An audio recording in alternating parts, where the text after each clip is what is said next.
रात के 12 बजे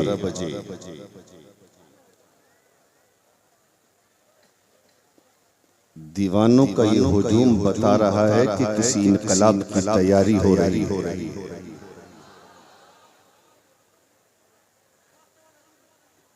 मैंने दीवाने तो बहुत देखे, मस्ताने तो बहुत देखे, मैंने बेशुमार बेहोश दीवानों को देखा, लेकिन इस पिंडाल के नीचे ऐसे दीवाने बैठे हैं जो बेहोशी में नहीं होश में बैठा। अगर सच है तो खामोश मत रहना। मैंने मुरीदों को भी बहुत देखा, अपने अपने पीर को मानने वाले दुनिया में बहुत है, लेकिन कलीमी दीवानों का जो रंग है ना बिल्कुल अलग है।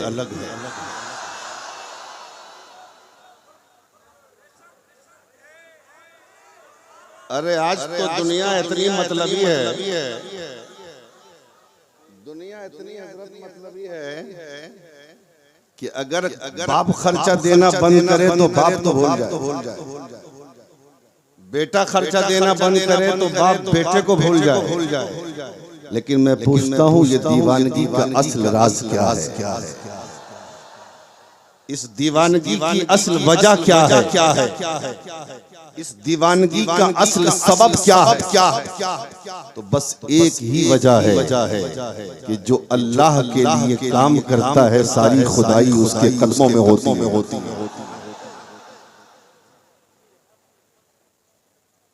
और अल्हम्दुलिल्लाह इस स्टेज से कोई ऐसी मुबालगा आराई वाली बात नहीं होगी जो मुबालगा करते करते झूठ हो जाए। जो भी बात की जाएगी वो सच। कलीमियों तुम अपनी किस्मत पे नाज करो। मैं किसी पीर की मुखालफत नहीं करता और हर मुरीद को यह हक है कि अपने पीर को माने और मानना चाहिए। और अगर कलीमी मानता है तो टेंशन क्या?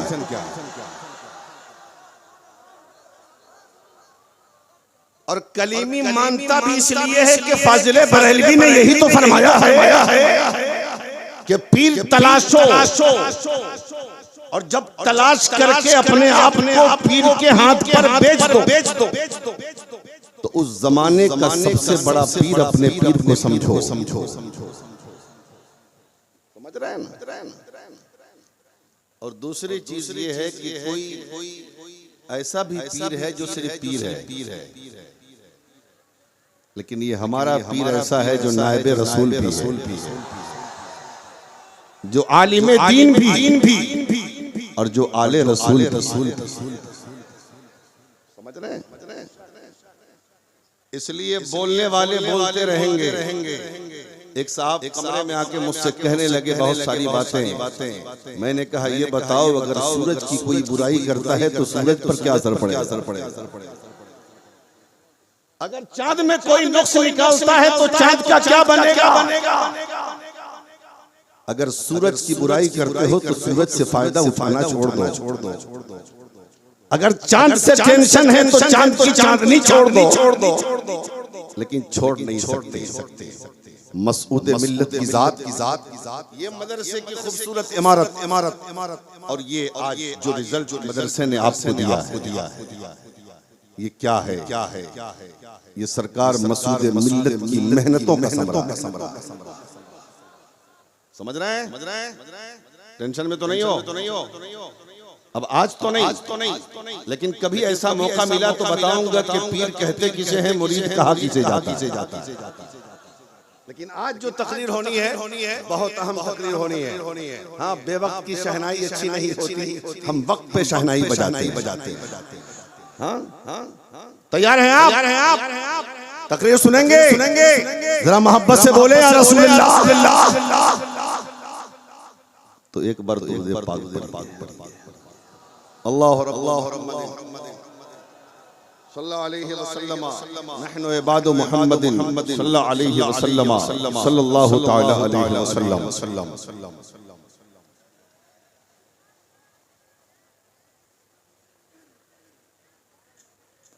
उनके रुखे सफा की सफा कुछ न पूछी। अहले स्टेज की तवज्जो ज्यादा चाहूंगा मैं। मुफ्ती इकरामुल हक साहब और उनके अलावा और भी असातिज़ाए ज़वील एहतराम बैठे हैं, उलमाए ज़वील एहतराम बैठे हैं, ये दुआओं से नवाज रहे हैं। उनके रुखे सफा की सफा कुछ न पूछी। आई नए खुदा बखुदा कुछ न पूछी। आई नए खुदा बखुदा कुछ न पूछिए। जन्नत की सलसबील की कौसर की पूछिए। जन्नत की सलसबील की कौसर की पूछिए। उनकी गली की आबो हवा कुछ न पूछिए। उनकी गली की आबो हवा कुछ न पूछिए। और कौसैन तक पता है उस आका की सैर का। कौसैन तक पता है उस आका की सैर का। फिर क्या हुआ जो हुआ कुछ न पूछी। फिर क्या हुआ जो हुआ कुछ न पूछिए। और अपने को दे दिया हमें ख्वाजा की शक्ल में। अब तो बोल दे यार। अपने को दे दिया हमें ख्वाजा की शक्ल में। मेरे नबी की शाने अता कुछ न पूछी। मेरे नबी की शाने अता कुछ न पूछिए। उनके रुखे सफा की सफा कुछ न पूछिए। और उनके हुजूर हाथ उठाने की देर थी। उनके हुजूर हाथ उठाने की देर थी। फिर क्या मिला जो मिला कुछ न पूछिए। फिर क्या मिला जो मिला कुछ न पूछिए। आई नए खुदा बखुदा कुछ न पूछिए। हजरात, इंसान दुनिया में दो चीजों से मोहब्बत करता है। इंसान दुनिया में दो चीजों से सबसे ज्यादा प्यार करता है।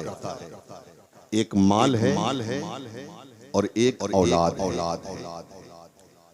माल से मोहब्बत का हाल ये है कि इंसान सुबह से लेके शाम तक कोशिश करता है। शाम से लेके सुबह तक मेहनत करता है ताकि माल जमा हो जाए। न उसे बारिश का ख्याल है, न उसे सर्दी का ख्याल है, न उसे गर्मी का ख्याल है, न उसे धूप की तपिश का ख्याल है, न उसे भूख और प्यास की शिद्दत का ख्याल है, न उसे अपने आराम का ख्याल है। बस ये है रहने के लिए मकान नहीं, एक मकान बन जाए। चलने के लिए एक गाड़ी नहीं, एक गाड़ी बन जाए। इंसान दूसरी इंसान मुकम्मल तौर पर कोशिश करता है। नतीजा ये निकलता है मेहनतों के बाद एक इंसान बनाता है। दूसरी बात, एक बिल्डिंग बनाने के बाद उसके दिल में ये तमन्ना होती है एक घर तो बन गया, अगर दूसरा घर बन जाए तो उसे भाड़े पे लगा दूंगा तो पैसा आएगा। दूसरा बन गया, तीसरे की तमन्ना है, तीसरा बन गया, चौथे की तमन्ना है, चौथा बन गया, पांचवें की आरज़ू है। पांच मकान हो गए। गाड़ियों का नंबर आता है, एक गाड़ी खरीद लो ताकि उससे सफर किया जाए। एक गाड़ी खरीद लिया लेकिन दिल में ख्वाहिश होती है अगर दूसरी गाड़ी खरीद लिया जाए, भाड़े पे चलाई जाएगी तो पैसे आएंगे। 2 3 4 5 गाड़ियां खरीद लिया, नतीजा ये निकलता है दौलत का अंबार लग जाता है। दौलत से मोहब्बत करने का हाल ये है। एक नमाजी है, ज़ोहर में मस्जिद में नमाज पढ़ता है, असर में मस्जिद में नमाज पढ़ता है, मगरिब में मस्जिद में नमाज पढ़ता है, ऐशा में मस्जिद में नमाज पढ़ता है। लेकिन सख्त दिसंबर और जनवरी के मौसम में फजर की नमाज वो घर में पढ़ता है। इमाम साहब पूछते हैं, ए मियां, ज़ोहर मस्जिद में, असर मस्जिद में, मगरिब मस्जिद में, ऐशा मस्जिद में, फजर में कहाँ रहते हो? हजरत फजर में घर में रहता हूँ। घर में रहते हो, मस्जिद क्यों नहीं आते? हजरत ठंडी बहुत ज्यादा है, जाड़े का असर है, कुहासा बहुत ज्यादा है, कुत्ते भूखते भूखते इसलिए घर में ही पढ़ लेता हूँ। दरियापुर के कलीमी मुसलमानों, कलीमी शहनाइयों, मुझे बताओ अगर कोई ऐलान कर दे कि रात के 2 बजे दिसंबर और जनवरी की ठंडी में अगर मालदा स्टेशन जाओगे तो 1 लाख का इनाम मिलने वाला है, 50,000 का इनाम मिलने वाला है, तो कौन ऐसा शख्स है जो 2 बजे उठकर मालदा ना जाए, जो 2 बजे उठकर उस जगह पे ना जाए जहां इनाम मिलने वाला है? इसलिए वो जानता है 1 लाख कमाने के लिए महीने से 2 महीना चाहिए, 50,000 कमाने के लिए कई हफ्ते दरकार है, ये तो जाना ही है। और 50,000 मिल जाएगा, जाएंगे 1 लाख मिल जाएगा। इसलिए कि दौलत है तो इंसान दौलत से इस कदर मोहब्बत करता है कि सारी कुर्बानियां दौलत के लिए दे देता है। औलाद कैसी भी हो वो माँ बाप के लिए आंखों का तारा है। औलाद अगर काली भी है ना, अगर बेटा काला है वो भी माँ बाप के लिए चांद का टुकड़ा है। इंसान दावा करता है ये जमीन हमारी है, ये मकान हमारा है, ये दौलत हमारी है, ये गाड़ियां हमारी है, ये बैंक बैलेंस हमारा है, ये हीरे जवाहर हमारे हैं, ये कोठियां हमारी है, ये बेटा हमारा है, ये बेटी हमारी है, ये औलाद हमारी है। लेकिन आओ हम कुरान से पूछते हैं, ऐ कुरान तो बता, जिस माल को अपना माल हमने कहा है, जिस दौलत को अपनी दौलत कहा है, जिस सरवत को अपना सरवत कहा है, जिस बेटे को अपना बेटा कहा है, जिस बेटी को अपनी बेटी कहा है, इस माल दौलत और औलाद की हकीकत क्या है? तो कुरान कहता है लोगों सुन लो, ये दौलत भी तुम्हारे लिए इम्तिहान है और ये औलाद भी तुम्हारे लिए इम्तिहान है। अल्लाह दौलत देकर भी तुम्हारा इम्तिहान ले रहा है और अल्लाह औलाद देकर भी इम्तिहान ले रहा है। इसलिए अल्लाह माल देना कभी तकब्बुर मत करना, अल्लाह दौलत दे कभी गुरूर मत करना, अल्लाह औलाद दे कभी तकब्बुर मत करना। ये माल और दौलत तुम्हारे पास वक्त मुकर्ररा के लिए रब जब चाहेगा ये माल भी तुमसे छीन लेगा, ये तुम्हारी औलादें भी तुमसे ले ली जाएगी।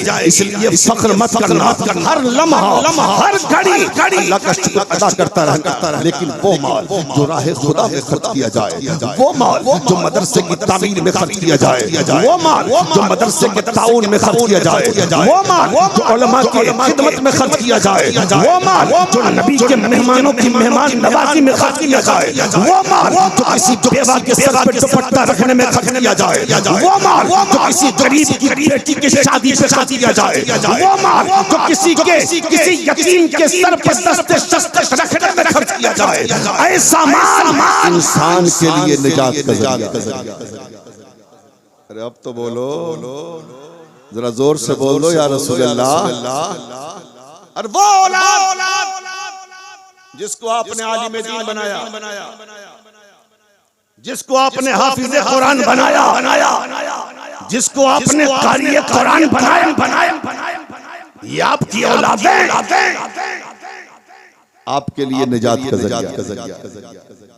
लेकिन आज मदरसों में किसका बेटा पढ़ता है?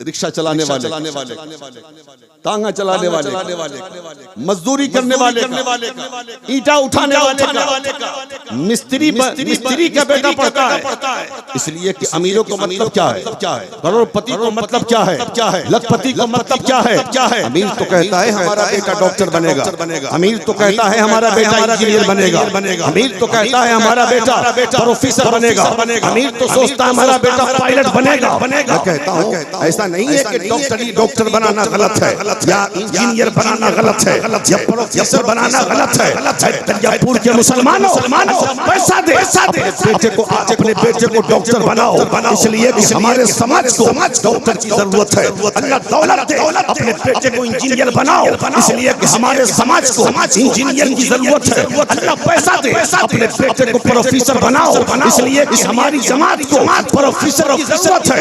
अल्लाह पैसा दे तो पायलट बनाओ अपने बच्चे को, लेकिन इंजीनियरिंग और डॉक्टरी और प्रोफेसरी से पहले अपने बच्चे को दीन सिखाओ, अपने बच्चे को कुरान सिखाओ, अपने बच्चे को नबी की तालीम दो, ताकि तुम मर जाओ तो तेरा बेटा कब्र पे खड़े होकर तेरे लिए कुरान पढ़े तो अल्लाह तेरे गुनाहों को माफ।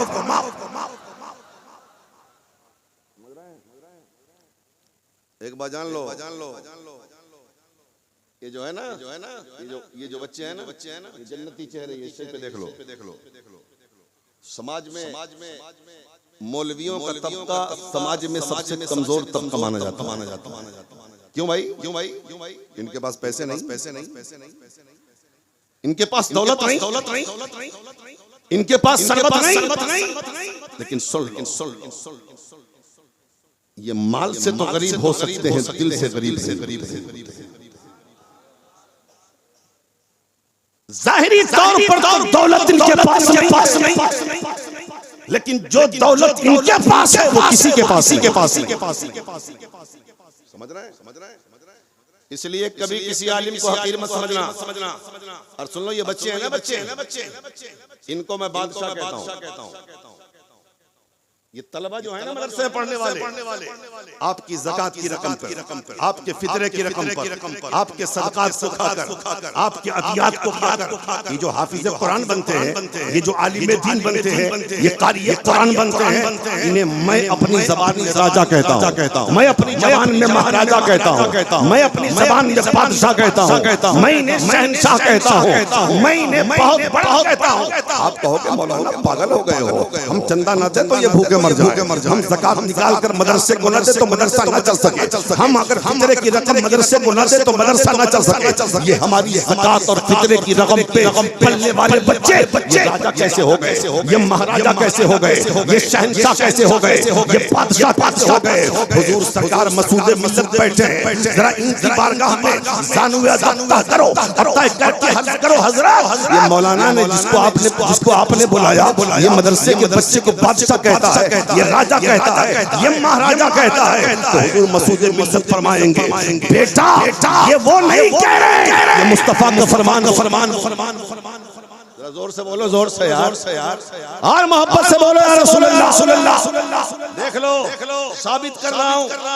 बैठे आप अपनी बस्ती के 10-20 अमीरों को इकट्ठा करो, जिसमें करोड़पति हो, लखपति हो, अरबपति हो, बड़ी बड़ी बिल्डिंगों में रहने वाले, कीमती गाड़ियों में रहने वाले, बड़े पैसे वाले, समाज में जिनकी पूछ है, इकट्ठा करो। और इकट्ठा करने के बाद उसको अपने मोहल्ले के कब्रिस्तान के पास से गुजार दो, और गुजारने के बाद हिंदुस्तान के बड़े बड़े ताल्लुक सवाल लिखो, मुफ्ती साहब क़िबला अस्सलाम वालेकुम, मैंने अपने मोहल्ले के 10 अमीरों को अपने कब्रिस्तान के पास से गुजार दिया है। अब ये बताएं कि अमीरों के गुजरने से कब्र वालों का कोई फायदा हुआ? बोलो जवाब क्या है? बोलो जवाब क्या आएगा? सारे दानिस्ता ये जवाब देंगे कोई फायदा ना हुआ। लेकिन आप पलट के एक सवाल और करो, हजरत हमारे मिशन के मदरसे में पढ़ने वाला एक 8 साल का बच्चा, एक 10 साल का बच्चा हमारे मदरसे के, हमारे बस्ती के कब्रिस्तान के पास से गुजर गया है। सरकार ये बताएं कोई फायदा हुआ इनको? कोई फायदा हुआ कब्र वालों को? हर दानिस्ता जवाब देगा हाँ। क्या फायदा हुआ? तो फायदा ये हुआ कि इस छोटे से बच्चे के कदमों की बरकत का हाल ये है कि जब ये जतरा है, अल्लाह ने 40 रोज के लिए मुर्दों से आता। और ये मैं नहीं कहता, ये मुस्तफा फरमान। आलिम या तालिब इल्म किसी महल्ले के कब्रिस्तान के पास से गुजर जाए, अल्लाह ताला 40 दिन के लिए कब्र वालों से लेता है। अब बताओ ये बच्चे जिनके कदमों का हाल ये है कि जो गुजर जाए 8 साल 10 साल का बच्चा, अल्लाह ताला कब्रों वालों से अज़ाब उठा ले 40 दिन के लिए। अगर ये दुआ कर दे तब बताओ तुम्हारा बिगड़ा मुकद्दर कैसे नहीं संभलेगा। इसलिए मैं पूरे हिंदुस्तान में अपनी कौम को एक पैगाम देता हूँ, कौम के लोगों, अगर परेशान हाल हो, अगर मुसीबत ज़दा हो, अगर बेरोजगार हो, अरे रहम कर यार, टोपी वाला रहम कर, इस पर कितना लगा दिया, निकालो। मोहब्बत में खून करने आ जाते हो।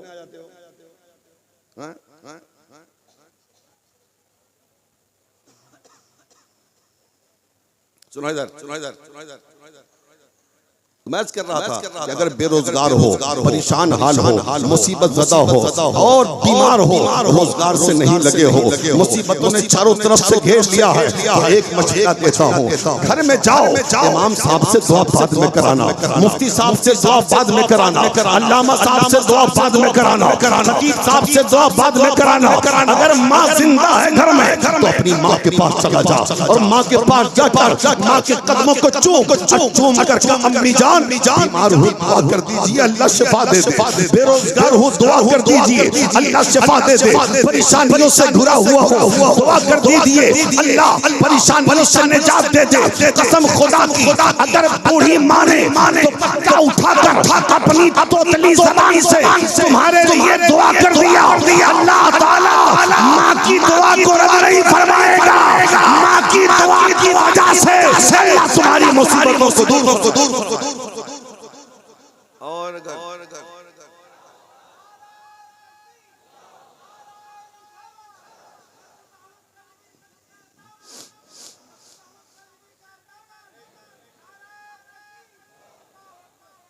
और अगर माँ बाप में से कोई दोनों दुनिया से चले गए, जन्नत सुधार गए, तो इधर उधर मत जाओ, मिशन में आओ, मिशन में आओ, मुफ्ती कारुल हक साहब की बारगाह में आओ, चंद पैसे नजराने के लेके आओ और कहो हज़रात पैसे हैं नजराने के, नबी के मेहमानों में तक़सीम कर दीजिए, और हम परेशान हैं, हम मुसीबत ज़दा हैं, हम बेरोजगार हैं, हमारे लिए अल्लाह से दुआ करवा दीजिए, अल्लाह की बारगाह में दुआ करवा दीजिए। इन बच्चों की दुआएं रद्द नहीं होती, यकीनन अगर इन बच्चों ने दिल से दुआ कर दिया, अल्लाह ताला उनकी दुआओं को कबूल फरमाकर आपको मुसीबतों से आज़ाद। समझ रहे हैं? अच्छा ये बताइए, आप सुन रहे हैं कि हम अपनी पटरी बदल रहे हैं, ये बोलिए हमको बदलना खूब आता है, जरा जोर से बोले और मोहब्बत से और प्यार से बोले या रसूल अल्लाह। और सुनो ये सब क्यों मैं कह रहा हूँ, वजह समझ में आई। एक आलिम साहब तकरीर करके रात में निकले जलसागाह से, तो सोचा कि घर जाऊं, रात के 2 बज रहे थे, रात के 2 बजे सोचा ठंडी का मौसम है, कहाँ जाऊं, बगल में मिशन वाला मदरसा है, वही ठहर जाता हूँ। अब ये मदरसा नहीं, बात हकीकत है, मदरसा है। आलिम साहब ने सोचा 2-3 घंटे कहीं गुजार लूं, फजर के बाद निकल जाऊंगा। एक मदरसे में पहुंच गए, 2 बज रहे थे, असातिज़ा सोए थे, तलबा सोए थे, एक बड़े से हॉल में चले गए, देखा 8 साल 10 साल के सारे बच्चे एक लाइन से सो रहे हैं। बताओ नबी का मेहमान सो रहा हो कितना अच्छा लग रहा। जरा जोर से और मोहब्बत से चारों तरफ देखते रहे, मुआयना करते रहे, देखते अचानक उनके कान में कुरान की तिलावत की आवाज आई, कुरान पढ़ने की आवाज आई। आलिम साहब चौंक गए कि कोई जगह तो नहीं, कोई जगह तो नहीं, पढ़ कौन रहा है? पढ़ने वाला नजर नहीं आता, लेकिन तिलावत कुरान की आवाज बदस्तूर आ रही। बहुत गौर करने के बाद देखा कि एक 8 साल का बच्चा नींद में कुरान पढ़ रहा। जरा जोर से बोलो यार, नींद में कुरान पढ़ रहा है।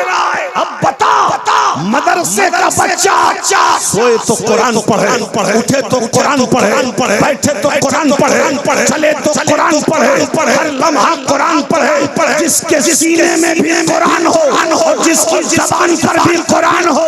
अगर बताओ उस बच्चे ने दुआ कर दी तो बता अल्लाह तेरे मुकद्दर को सवार देगा कि नहीं। इसलिए उलमा से मोहब्बत करो, उलमा की ताज़ीम करो, हाँ उलमा की खिदमत करो। हमारा आलिम कितना बड़ा साबित होता है, देख रहे हज तनख्वाहों के ताल्लुक से पूरी दुनिया में एहतजाज होते हैं, आलिम कभी एहतजाज नहीं करता। ठीक है, इस तरफ मैं नहीं जाऊंगा, मैं सीधी बात करूं। हाँ, अपने बच्चे को डॉक्टर बनाओ, इंजीनियर बनाओ, प्रोफेसर बनाओ, पायलट बनाओ, दीन सिखाओ, दीनदार बनाओ, और साथ में आशिक रसूल बनाओ। बोलो आशिक रसूल बनाओ, आशिक अहले बैत बनाओ। और जब आशिक अहले बैत आशिक रसूल होगा तो टेंशन कुछ नहीं। काहे मुंह पे हाथ मार के बैठे हो भाई? कोई बहुत ज्यादा टेंशन है क्या? नबी का गुलाम टेंशन लेता कब है? टेंशन देता है। कभी टेंशन मत लो। हाँ, इसलिए कि हमारा सच्चा पीर हमारे सामने है। हमारे तो दोनों हाथ में लड्डू है यार। कोई अगर बदमाशी कर रहा हो कि खाली ये लोग पीर साहब को मानता है, पीर साहब को मानता है, तो हजरत सिर्फ पीर साहब थोड़ी ना, हजरत एक आलिम दीन भी है, औलादे अली भी है, औलादे गौसुल आजम भी है। सिलसिला मिलता है गरीब नवाज का। हम तो इनके हिंदुस्तान में रहते हैं, हम तो इनके मुल्क में रहते हैं। हमारी हिफाजत की जिम्मेदारी इन बुजुर्गों की है। और आज हिंदुस्तान जो सलामत है, ये सिलसिले चिश्तिया और सिलसिले कादरिया के बुजुर्गों के कदमों। इसलिए सुन लो, बुजुर्गों में कोई इख्तिलाफ नहीं। गौसे आजम भी हमारे, गरीब नवाज भी हमारे, मखदूम अशरफ भी हमारे, महबूबे इलाही भी हमारे, बाबा फरीदुद्दीन गंज शकर भी हमारे, महबूबे इलाही भी हमारे, हाँ, कुतुबुद्दीन बख्तियार काकी भी हमारे, मखदूमे बिहारी भी हमारे, अलाउल हक कंडवी भी हमारे, इमाम अहमद रजा भी हमारे, हर अल्लाह का वली हमारा। और सबसे बड़ी बात यह है कि हम कादरी हैं। जो कादरी है वो सब है, जो कादरी नहीं वो कुछ नहीं। मैंने एक बात याद आ गई, तो सुन लो आप। मैं किसी पीर के खिलाफ कुछ बोलता नहीं, जो जैसा करे वो। लेकिन एक मर्तबा मुहर्रम में जब मैं आया और हुजूर से मेरी मुलाकात बंद कमरे में हुई, बैठे हैं, मैं झूठ नहीं बोलता अल्हम्दुलिल्लाह। तो जब बात ऐसे तकरीरों पे जलसों के बारे में चलते बात हुई, तो मैंने कहा कितना बड़ा अलमिया है आज, कि आज लोग जलसे में नबी का जिक्र नहीं करते, गौसे पाक का जिक्र नहीं करते, गरीब नवाज का जिक्र नहीं करते। सिर्फ और सिर्फ जो पीर स्टेज पे होता है उन्हीं की बेजा और झूठी करामतें लोग बयान करते हैं, गढ़ के। और पीर साहब भी बड़े खुश होते हैं। शायर आता है तो शेर पढ़ता है तो उन्हीं के ताल्लुक से पढ़ता है, झूठा शेर खूब इनाम बांटता है। हजरत ने फरमाया यही तो अफसोस है आज स्टेजों पर नबी का जिक्र हो, आज हुजूर का जिक्र हो, आज गौसे पाक का जिक्र हो, गरीब नवाज का जिक्र हो, कलीबियों मुबारक हो। हर पीर अपनी तारीफ चाहता है, मसूद मिल्लत मुस्तफा की तारीफ चाहता है।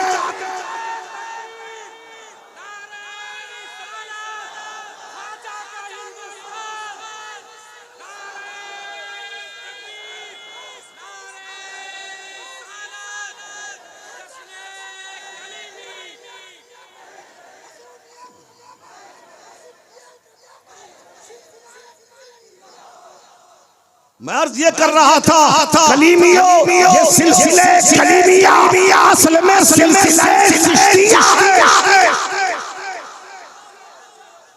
असल में सिलसिले चिश्तिया है।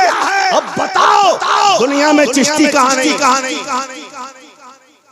दुनिया में चिश्ती कहाँ नहीं? तुम मुबारक हो, हर पीर अपनी करामतें बयान करवाता है, किताबों में लिखवाता है, अशार पढ़वाता है। लेकिन सरकार मसूद मिल्लत कहते हैं बेटा स्टेज पर मुस्तफा का जिक्र किया करो, स्टेज पर गौसे आज़म का जिक्र करो, स्टेज पे गरीब नवाज का तज़किरा।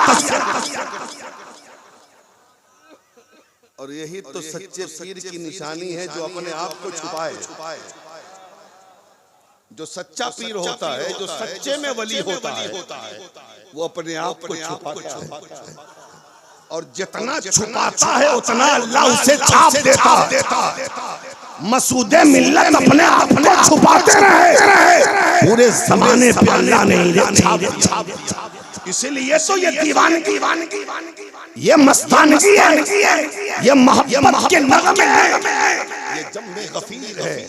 नहीं तो हमने तो पीर साहब को ऐसे से पीर साहब को देखा स्टेज पे आते हैं तो 10-20 लोग रहते हैं, बाकी कुर्सियां रहती हैं। समझ रहे हैं? आप बोले तकरीर सुनोगे? सच्ची में सुनोगे? हाथ उठाओ, कौन नहीं सुनेगा? सुनोगे ना? अरे वाह, बड़े अच्छे लग रहे हो यार, कसम खुदा की। हाँ, मोहब्बत से बोल दो या रसूल अल्लाह, और प्यार से बोलो या रसूल अल्लाह। हाँ, तो मैं अर्ज ये कर रहा था, अपने बच्चों को दीनदार बनाओ और दीनदारी के साथ अपने बच्चे को आशिक़ रसूल बनाओ। ये आखिरी बात है, मैं खत्म कर रहा हूँ। दीनदारी के साथ अपने बच्चे को आशिक़ रसूल बनाओ। अब मैं जब कहूंगा तो आप कहेंगे मौलाना आशिक़ रसूल बनाने का तरीका क्या है? आशिक़ रसूल कैसे बनाया जाए? मैं कहूंगा बहुत आसान है आशिक़ रसूल बनाना। अपने बच्चे को दरूद पाक का आदी बनाओ। अपने बच्चे को दरूद पाक का आदी बनाओ। इसलिए कह रहा हूँ आशिक़ रसूल बनाने को। डॉक्टर बनेगा, हो सकता है गुमराह हो जाए। इंजीनियर बनेगा, हो सकता है गुमराह हो जाए। प्रोफेसर बनेगा, हो सकता है गुमराह हो जाए। मौलवी बनेगा, हो सकता है गुमराह हो जाए। हाँ, मुफ्ती बनेगा, हो सकता है गुमराह हो जाए। कितने डॉक्टर गुमराह हो गए, कितने इंजीनियर गुमराह हो गए, कितने प्रोफेसर गुमराह हो गए, कितने मौलवी गुमराह हो गए, कितने मुफ्ती गुमराह हो गए। गुमराह हो सकता है, लेकिन अगर इंजीनियर भी होगा आशिक़ रसूल भी होगा, डॉक्टर भी होगा आशिक़ रसूल भी होगा, प्रोफेसर भी होगा आशिक़ रसूल भी होगा, आलिम भी होगा आशिक़ रसूल भी होगा, मुफ्ती भी होगा आशिक़ रसूल भी होगा। तो कभी गुमराह हो सकता है, न उसके ईमान और अकीदे का कोई सौदा कर। इसलिए आशिक़ रसूल बनाओ और दुरूद पाक आदि बनाओ। अपने बच्चों को दुरूद सिखाओ, अपने बच्चों को नबी पर सलाम सिखाओ। दुरूद पाक की बात आई है ना, तो मुझे एक बात बहुत खूबसूरत याद आ रही है, जरा मोहब्बत से सुन लो, बड़ा मजा आ जाएगा। एक किताब है दुरूद शरीफ की, जिस किताब का नाम दलाइलुल खैरात शरीफ है। क्या नाम है? अरे बोलो ना, नाम बोलना है, खाली दांत दिखलाएगा सर। बोलो दलाइलुल खैरात। दलाइलुल खैरात शरीफ दुरूद शरीफ की किताब है। और खुशखबरी सुन लो, सिलसिले चिश्तिया के बुजुर्ग, सिलसिले चिश्तिया में आज भी इस किताब को वजीफे के तौर पे पढ़ी जाती है। समझ रहे हैं? वजीफे के तौर पे पढ़ी जाती है।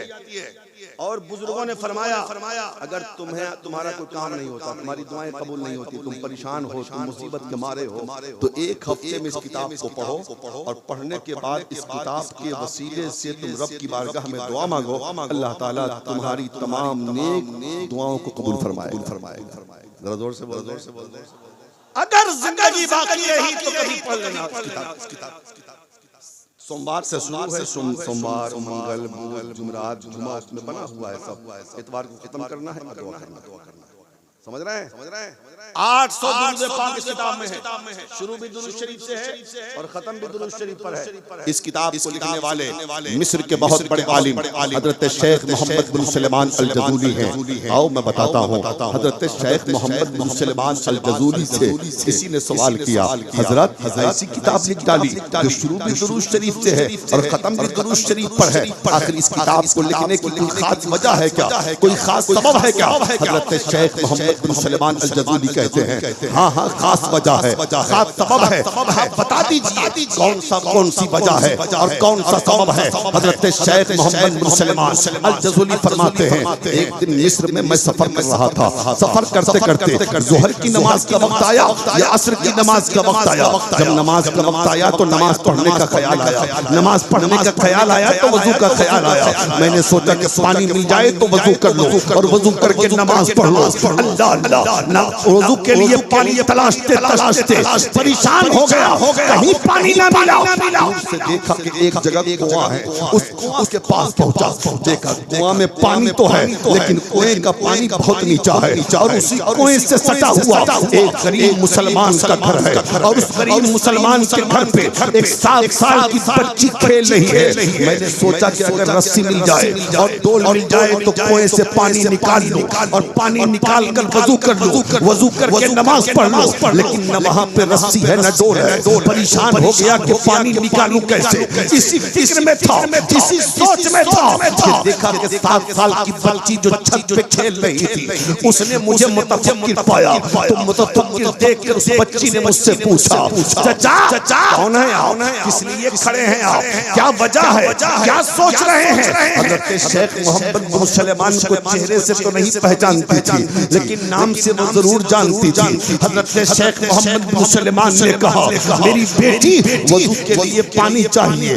और पानी कुएं में तो है, लेकिन कुएं का पानी बहुत नीचा है, और पानी निकालने के लिए रस्सी और डोल चाहिए। यहाँ पे न रस्सी है न डोल है, पानी निकले कैसे। हज़रत शेख से वो बच्ची 7 साल की कहती है, ऐ मेरे चाचा ये तो बताएं आप हैं कौन। हज़रत शेख मोहम्मद बिन सलमान कहते हैं, जानना चाहती हो मैं कौन हूँ। हज़रत शेख से वो कहती है, हाँ। हज़रत शेख ने कहा, मेरा नाम शेख मोहम्मद बिन सलमान अल जज़ूली है। इतना कहा, हज़रत शेख की ज़बान से ये जुमला निकला है, वो बच्ची चौंक गई। चौंक के कहती है, वही मोहम्मद बिन सलमान अल जज़ूली जिनके इल्म फज़ल का चर्चा मिस्र की शाहराहों पर, जिनकी विलायत दास्तान मिस्र के घरों में पढ़ी जाती है, जिनकी करामतों के चर्चे हर मिस्री ज़बान पर है। हाँ, मैं वही मोहम्मद बिन सलमान अल जज़ूली हूँ। इतना जब कहा तो वो 7 साल की बच्ची कहती है, चाचा इतने बड़े आलिम हैं आप, इतने बड़े अल्लाह के वली हैं आप, इतने बड़े साहिब तक़वा हैं आप, इतने बड़े साहिब करामत हैं आप, इतने बड़े साहिब इल्म फज़ल हैं आप, उसके बाद भी आपको कुएं से पानी निकालना नहीं आता। हज़रत शेख मोहम्मद बिन सलमान कहते हैं, लगता है बच्ची ने समझा नहीं। हज़रत शेख ने कहा, बेटी पानी तो निकलता, लेकिन जब रस्सी और डोल होते तब तो, यहाँ पे न रस्सी है न डोल है, आखिर पानी निकले कैसे। हज़रत शेख से वो 7 साल की बच्ची कहती है, दरियापुर में आने वाले इस्लाम इसके शहजादों, गौर से सुनना। वो 7 साल की बच्ची, मेरी माँ बहनों तुम भी सुन लेना, वो 7 साल की बच्ची एक आलिम दीन से कह रही है, एक अल्लाह के वली से कह रही है, एक इल्म फज़ल के ताजदार से कह रही है, चाचा आपको बगैर रस्सी डोल के पानी निकालना नहीं आता, मैं बताती हूँ, बगैर रस्सी डोल के पानी निकलता। अरे जोर से बोल दीजिए और मोहब्बत से, बगैर रस्सी डोल के पानी निकलता कैसे है। हज़रत शेख मोहम्मद बिन सलमान कहते हैं, वो बच्ची नीचे को नहीं आई, बल्कि छत के ऊपर से अपना चेहरा उसने कुएं की तरफ डाला, और डालने के बाद उसने कुएं में एक बार थूक दिया, अपना लुआब डाल दिया। हज़रत शेख कहते हैं, जैसे उसका थूक कुएं के अंदर जाता है, कुएं का पानी उछल कर। अब तो बोल दो यार जोर से और बोलो यार रसूल अल्लाह। कुएं का पानी उछल के ऊपर को आ गया। हज़रत शेख देखते रह गए। वो 7 साल की बच्ची कहती है, चाचा पानी कुएं से ऐसे निकलता है। अब जाए वजू कर ले। हज़रत शेख कहते हैं, मैं वजू करना भूल गया। एक तरफ उसकी करामत देख रहा हूँ, दूसरी तरफ उसकी उम्र देख रहा हूँ। हमारे घरों में भी 7 साल की बच्चियां, हमारे घरों में भी 8 साल की बच्चियां हैं, और एक 7 साल की बच्ची वो जिसके लुआब की बरकत का हाल ये हुआ कि कुएं का पानी फव्वारा बनके ऊपर से जारी हो गया। हज़रत शेख मोहम्मद बिन सलमान कहते हैं, बेटे वजू तो मैं बनाऊंगा जरूर, लेकिन ये बता कि तुझे इतना ऊंचा मकाम कैसे मिल गया। जरा के अरे ठेला गाड़ी कहाँ है यार, सुभान अल्लाह तो कहना है ना। पीरो मुर्शिद को खुश करना है तो अल्लाह की पाकी बयान करो, अल्लाह की किबरियाई बयान करो, हुजूर की नबूवत और रिसालत का इकरार और ऐलान करो। बोलो या रसूल अल्लाह। बच्ची से कहा हजरत ने, बेटी बता इतना ऊंचा मकाम तुझे कैसे मिल गया इस उम्र में। वो बच्ची कहती है, चचा इतने बड़े आलिम हैं आप ये भी नहीं जानते। कहा बेटी बता दे। तो वो कहती है चचा मेरी छोटी उम्र मत देखिए, मेरा बड़ा वजीफा मेरी छोटी उम्र मत देखिए, मेरा बड़ा वजीफा देखिए। कहा बेटी क्या वजीफा पढ़ती है? कहा मेरे चचा मैं जब बड़ी हुई ना, जब मैंने दूध छोड़ा, मैंने होश संभाला, मेरी माँ ने मुझे दुरूद पढ़ना सिखाया, नबी पर सलाम पढ़ना सिखाया। मैं जब होश संभाली मैंने दुरूद भी याद कर लिया, सलाम भी याद कर लिया। अब मेरा वजीफा नबी पर दुरूद पढ़ना है, मेरा वजीफा नबी पर सलाम पढ़ना है। मेरी जिंदगी का हिस्सा जो 7 साल गुजरा है अक्सर मुस्तफा पर दुरूद पढ़ने में, अक्सर मुस्तफा पर सलाम पढ़ने में। मैं सुबह उठती हूँ तो नबी पर दुरूद पढ़ती हूँ, दोपहर में मुस्तफा पर दुरूद, शाम को मुस्तफा पर दुरूद, रात में मुस्तफा पर दुरूद, सोते वक्त मुस्तफा पर दुरूद। जिंदगी का हर लम्हा मुस्तफा पर दुरूद पढ़ने में गुजरता है। इस दुरूद की बरकत है कि अल्लाह ने मुझे इतना ऊंचा मकाम अता फरमाया। चाचा जाए वजू कर लें। हजरत शेख मोहम्मद बिन सलमान चले वजू करने, आधे रास्ते में पहुंचे कि बच्ची ने फिर आवाज दिया, चाचा सुनिए एक सवाल का जवाब दे दीजिए। आ गए करीब में, कहा बेटी बोल। अब जरा सवाल समझिए, जवाब समझिए और मचल जाए। एक शख्स भी खामोश नहीं रहेगा। वो शख्स वो बच्ची कहती है चाचा ये बताएं क्या आप उनको जानते हैं जिन पर दुरूद पढ़ने से अल्लाह इतना ऊंचा मकाम देता है? जरा जोर से चाचा आप उनको जानते हैं जिन पर दुरूद पढ़ने से अल्लाह इतना ऊंचा मकाम देता है? अब बताओ हम जैसा मौलवी होता, मौलाना खलील साहब जैसा आलिम होता, मुफ्ती इकरामुल हक साहब जैसा आलिम दीन होता, स्टेज पे बैठे उलमा की तरह आलिम होते तो कहते ये 7 साल की बच्ची मुझसे पूछ रही है कि आप जानते हैं, हम नहीं जानेंगे तो कौन जानेगा? लेकिन बाहर शेख मोहम्मद बिन सलमान अल गजोली जब 7 साल की बच्ची ने सवाल किया चाचा क्या आप उसे जानते हैं जिन पर दुरूद पढ़ने से अल्लाह इतना ऊंचा मकाम देता है? हज़रत शेख ने कहा बेटी मैं जानता तो जरूर हूँ, लेकिन लगता है कि तू मुझसे ज्यादा उन्हें पहचाने। लगता है तू मुझसे ज्यादा उन्हें पहचानती है। तू बता दे कौन है? तू बता दे कौन है वो? चाचा बता दूं कौन है? चाचा बता दूं कौन है वो? चाचा बता दूं कौन है वो? हाँ मेरी बेटी बता दे कौन है? अब जरा उस बच्ची का जवाब सुनना।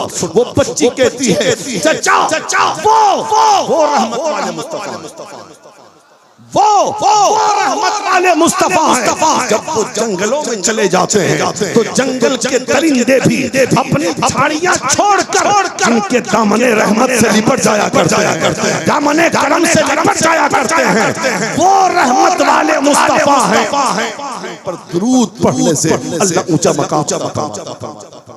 हजरत शेख मोहम्मद बिन सलमान ने वहीं पर खड़े खड़े ये सोच लिया ऐसी किताब लिखूंगा जो शुरू भी दुरूद शरीफ से हो और खत्म भी दुरूद शरीफ पर हो। उसी किताब को लिखा तो नाम रखा दलाइलुल खैरात शरीफ, जिसको अकाबरीन ने पढ़ा, बुजुर्गान दीन ने पढ़ा, सिलसिला चिश्तिया के बुजुर्गों ने पढ़ा और बुजुर्गों ने पढ़कर आज तक जिसको अपने वजीफे में शामिल कर रखा है। इसलिए मैं कहना चाहता हूँ अगर कब्र में रोशनी चाहते हो, अगर बेरोजगारी है, अगर परेशानी हाली है, कभी अल्लाह तौफीक दे मार्केट से उस किताब को खरीदो और खरीद कर 1 हफ्ता पढ़ो, फिर देखो दिलों को कितना सुकून मिलता। इसलिए मेरे भाई अपने बच्चों को आशिक बनाओ, अपने बच्चे को आलिम दीन बनाओ, अपने बच्चे को हाफिज कुरान बनाओ। समझ रहे हैं? और दीवानगी कहा गया है, सिर्फ दीवाना मत बनाओ, दीवाना बनना चाहिए। समझ रहे हैं ना? दीवाने की नजरों को जहां देख रहा है और दीवाना खुदा जाने कहां देख रहा है। और पीर से मोहब्बत की दीवानगी का हाल बड़ा अजब होता है यार। मुझे एक कहानी गरीब नवाज की याद आ रही है, कह दो तो सुना दें। एक कहानी गरीब नवाज की सुनोगे? जरा मोहब्बत से बोलो या रसूलुल्लाह। जब सरकार गरीब नवाज अजमेर शरीफ आए ना तो सरकार गरीब नवाज ने अपना खेमा लगा लिया। जब खेमा लगा लिया तो एक हिंदू लड़का बाहर में पढ़ता था, उसका बाप नहीं था, सिर्फ उसकी माँ थी उसके घर में। वो पढ़ के आया कहीं से और रोजाना खानकाहे गरीब नवाज के सामने से गुजरता असर मगरिब के दरमियान, बस सुनो 5 मिनट की बात सुन लो, असर मगरिब के दरमियान गुजरता तो देखता कि गरीब नवाज बहुत जोर जोर से रो रहे हैं, बहुत बहुत बहुत जोर जोर से रो रहे हैं। एक दिन वो देखता रहा, दूसरे दिन देखा, तीसरे दिन जब देखा तो जाके माँ से कहा, अम्मी जान ये मुसलमानों के बाबा को हो क्या गया? जब मैं गुजरता हूँ खानकाह के सामने से, खेमे के सामने से तो देखता हूँ ये रोता क्यों है? तो माँ ने कहा जाके पूछ ले बाबा रोता क्यों है? चौथे दिन जब गया देखा गरीब नवाज रो रहे हैं असर मगरिब के दरमियान। वो नौजवान लड़का खेमे में पहुंच गया, जाके कहता है बाबा रोते क्यों, वजह क्या है? तो गरीब नवाज कहते हैं मुझे अपने पीर की याद आ रही। अब तो बोल दे मेरे लाल। गरीब नवाज कहते हैं मुझे पीर की याद आ रही। वो नौजवान कहता है क्या कोई पीर की याद में भी रोता है क्या? तो गरीब नवाज कहते हैं तुझे रोना है, बोल तुझे रोना है? तू रोना चाहता का? जी रोना चाहता हूँ मैं भी, और जानना चाहता हूँ कि कोई पीर की याद में भी रोता है क्या? कहा रोने के लिए तो 2 शर्त। एक शर्त यह है कि मुसलमान बनना पड़ेगा, दूसरी शर्त यह है कि मेरा मुरीद बनना पड़ेगा। जरा जोर से कहा ठीक है, अम्मी से पूछ के आता हूँ। चला गया घर, अम्मी जान बात ऐसी है, अगर इजाजत दे तो कट जा। माँ ने कहा तो जिद्दी है, जो चाहता है वही करता है, जा मुसलमान भी हो जा, मुरीद भी हो जा। वो चला मुसलमान भी हो गया, गरीब नवाज का मुरीद भी हो गया। और जब मुरीद हो गया तो कदमों में अपना सर रख दिया, हुजूर आपको छोड़ के कहीं नहीं जाऊंगा। 1 महीना गुजर गया, 2 महीना गुजर गया, 3 महीना गुजर गया, 4 महीना गुजर गया, 5 महीना गुजर गया, 6 महीना गुजर गया। और 6 महीने में जलवत में गरीब नवाज के साथ, खलवत में गरीब नवाज के साथ, खाना पीना गरीब नवाज के साथ, इबादत और रियाजत गरीब नवाज के साथ, हर काम गरीब नवाज की बारगाह में हर तरीके से जब 6 महीना गुजर गया तो पीर ने नौजवान से कहा 3 दिन की तेरी छुट्टी। क्या हुआ? कहा है बीच में टेंशन देते हो। पीर ने क्या कहा बोलो? गरीब नवाज ने कहा 6 महीना बहुत तुमने खिदमत किया है, 3 दिन जा घर रह गया। इसने सोचा कि 3 दिन की तो बात है, चला जाता हूँ, फिर 3 दिन के बाद चला। ये चला गया घर, चला गया घर। अब गया था बड़ी खुशी से कि मामला 3 दिन का है, फिर तो आ जाऊंगा। पहुंच गया शाम को घर, और जूजू रात आ रही है इसकी बेचैनी बढ़ रही है। ऊपर छत पे चला गया। माँ रोटी लेके आई से कहा कि रोटी नहीं खाऊंगा। क्यों? कहा पीर की याद आ रही। रोटी नहीं खाऊंगा। क्यों? पीर की याद आ रही है। जूजू रात गुजर रही है ना, इसकी सिसकियां बढ़ रही है। जब आधी रात गुजरी तो बहुत तेज रोने लगा, नींद को सो दूर। माँ ने कहा बेटा रोता क्यों? कहा पीर की याद आ रही। सोता क्यों नहीं? कहा पीर की याद आ रही। खाता क्यों नहीं? कहा पीर की याद आ रही। पीता क्यों नहीं? कहा पीर की याद आ रही। इसी तरीके से रात गुजर गई। सुबह माँ से उस बच्चे ने कहा अम्मी जान चले जाइए गरीब नवाज की बारगाह में, एक रात गुजरना मुश्किल है, 3 दिन कैसे गुजरेगा पीर के बगैर? जाइए और कहिए कि मुझे बुला ले। जोर से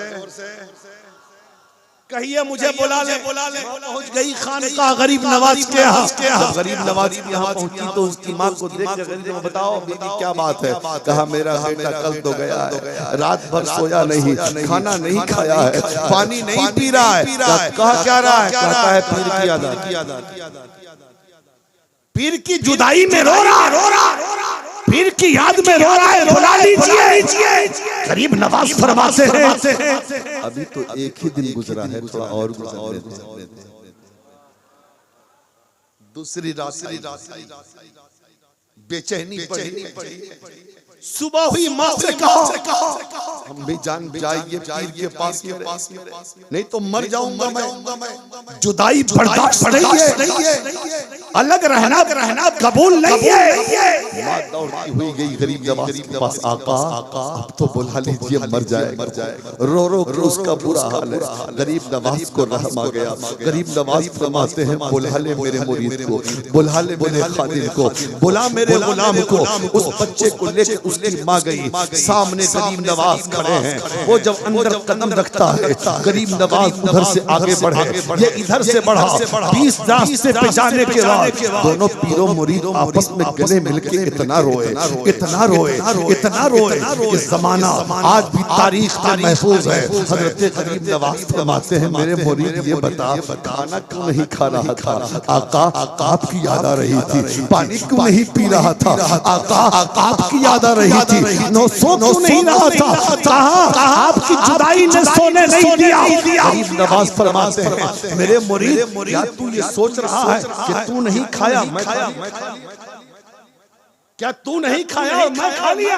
सुन, जब से तू गया है ना, तू वहां नहीं खाया है, मैंने यहाँ रोटी। क्या तू सोच रहा है कि तू नहीं सोया, मैं सो गया हूँ? तुझे वहां घर पे नींद नहीं आई, मुझे खानकाह में नींद नहीं आई। ये रिश्ता देखो पीरो मुरीद का। इसलिए मुसलमानों, अच्छा जब पीर मिल जाए और जब दिख जाओ तो दिल से मोहब्बत करो, दिल से प्यार करो।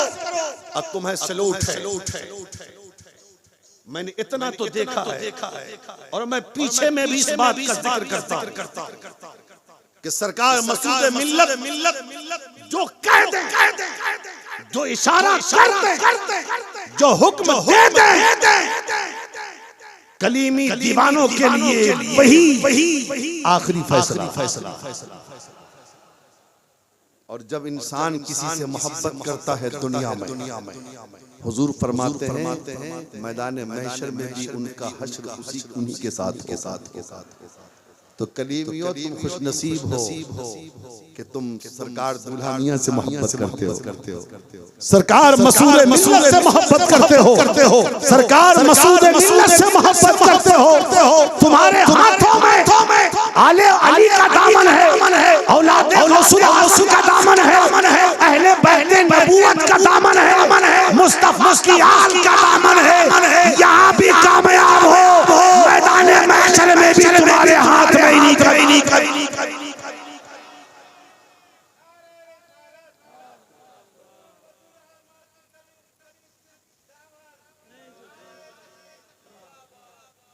अब ये मिस्कीन वाला नारा लगा, लोग इनको ऐसे देख रहे हैं कि कभी देखा ही नहीं। क्या ख्याल? अरे नारा ही लगाना है तो उंगली कटा के शहीद में नाम क्यों लिखाते हो? जरा 20 नारा लगा।